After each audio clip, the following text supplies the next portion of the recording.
Salut les movers. Donc aujourd'hui je fais une toute petite vidéo là. Je vais essayer de faire court. Donc sur mon petit 103 là. Donc comme vous voyez je l'ai mis en hauteur pour être plus à l'aise. Donc je commence à faire le changement comme j'ai dit là en moteur liquide Bidalo G2.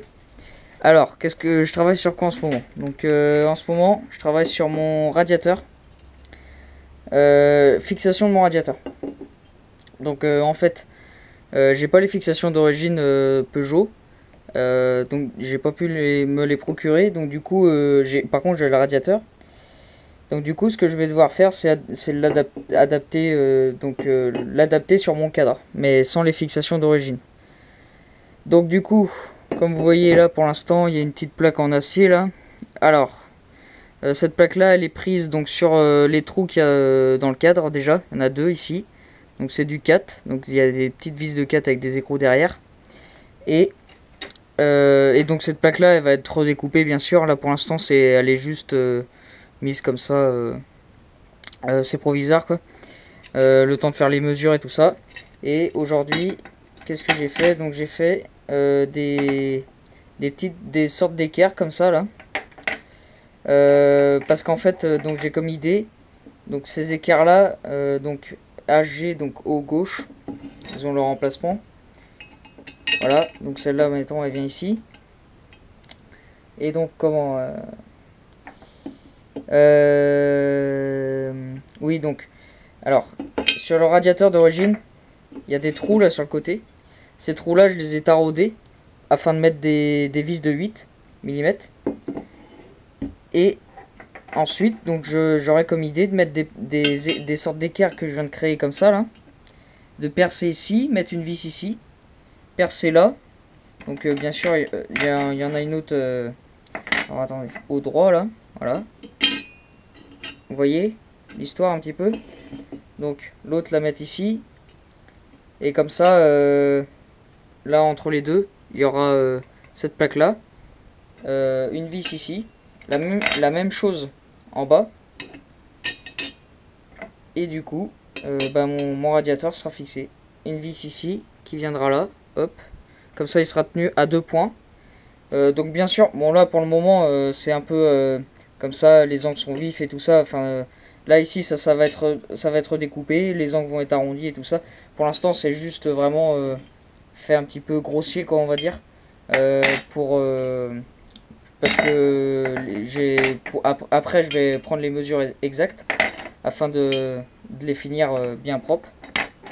Et du coup après, donc mon radiateur il sera là et bien plaqué contre le cadre. Voilà. Donc ça c'est pour le radiateur. Donc je suis là-dessus en ce moment parce que c'est un casse-tête quand même. Sans les fixations d'origine c'est pas facile.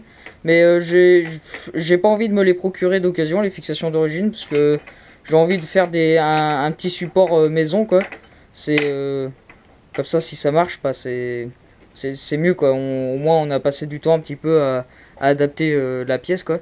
Donc je trouve c'est comment dire, c'est moins facile quoi. C'est moins je trouve pas les mots là, mais quand on a les pièces toutes les pièces prêtes à installer quoi, c'est trop simple comme un Pulse quoi. Je trouve ça un peu trop simple. C'est à la force c'est moins intéressant, alors que là je fais ma pièce tout seul quoi. J'adapte, donc c'est plus intéressant je trouve. Après faut avoir un peu de matériel quoi, et un peu de connaissances. Donc aussi qu'est-ce que j'ai ressorti, donc un Carbut 19 Dell'Orto, montage souple, qui sera monté sur ce moteur, parce que là en ce moment j'ai un 15 SHA, donc avec le Bidalo G2 il va peut-être être un peu juste je pense.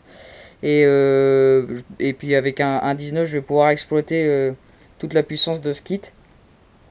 Il sera peut-être même un peu gros, un 17.5 aurait été l'idéal, mais bon j'ai que ça en réserve, un Carbut 19 en montage souple, donc qui va venir avec la pipe d'admission Poligny en 19, parce que donc j'ai un bas moteur Poligny, et quand on les achète ces bas moteurs, la marque donne deux pipes d'admission, donc une en 15, donc on peut monter un petit Carbut de 15 voilà, et une en diamètre 19-21. Et du coup, ça va être monté avec un petit manchon Bidalo, là, Vuitton, un petit peu, là. Ils ont l'air costauds. Plus costauds que les Malossi ou des trucs comme ça, là. Ils ont l'air assez épais. Donc, il y aura une... ça sera monté comme ça, voilà. Et donc, deux colliers, un pour la pile d'admission, un pour le carbu. Et un petit cylindre bloc, je vais tarauder dans le carbu, là. Ici, par exemple. Et faire un trou dans le sabot moteur pour mettre un petit cylindre bloc afin de maintenir le carburateur en place pour pas qu'il se barre, quoi. Voilà donc pour le carbu, pour le radiateur. Donc, et ensuite, donc ça c'est le Villebrequin Technics là, ou TNT, je sais plus trop.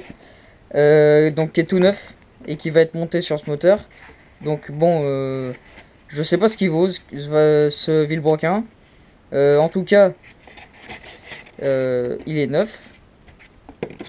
La fabrication a l'air pas trop mal. Ça a l'air assez bien fini.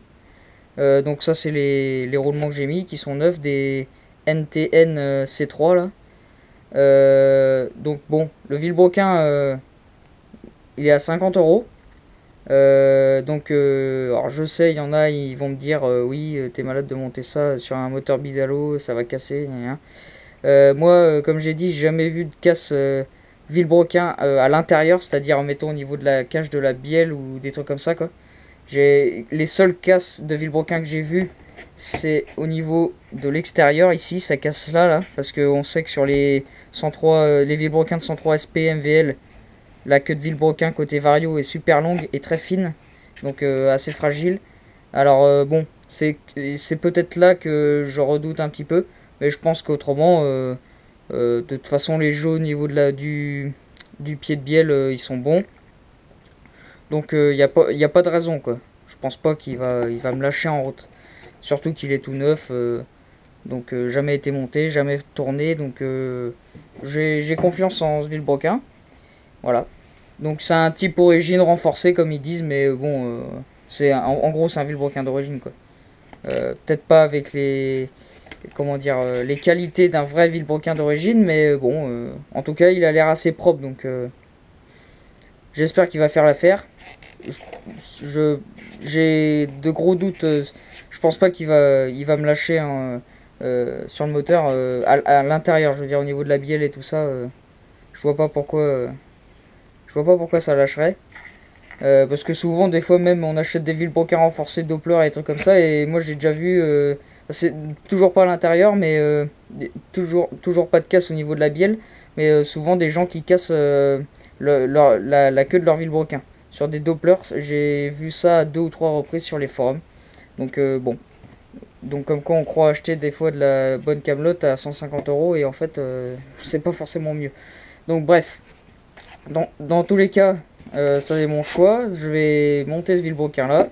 C'est sûr. C'est ce que j'ai en stock. Donc j'ai pas envie d'acheter de la pièce en rab. J'en ai déjà. Donc autant utiliser ce que j'ai. Donc ça sera ce Villebrequin là et qui est donc un Technics ou TNT. De toute façon je crois que c'est les mêmes. Ils sont à 50 euros là à peine sur les sites La Bécannerie ou des trucs comme ça, quoi. Voilà. Donc c'était juste pour donner des petites nouvelles. Alors dans la semaine je vais recevoir une commande donc pour le moteur. Donc qu'est-ce qu'il y aura donc des joints moteurs. Ma pompe à eau Polini en traitement par courroie avec l'allumage.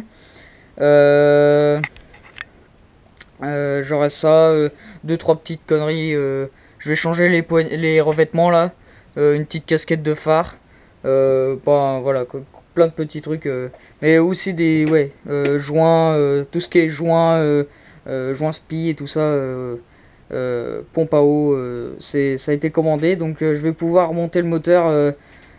Si je reçois ça dans la semaine, je vais pouvoir démonter déjà celui-là peut-être le week-end prochain, à moins que si je continue sur le radiateur aussi, je verrai.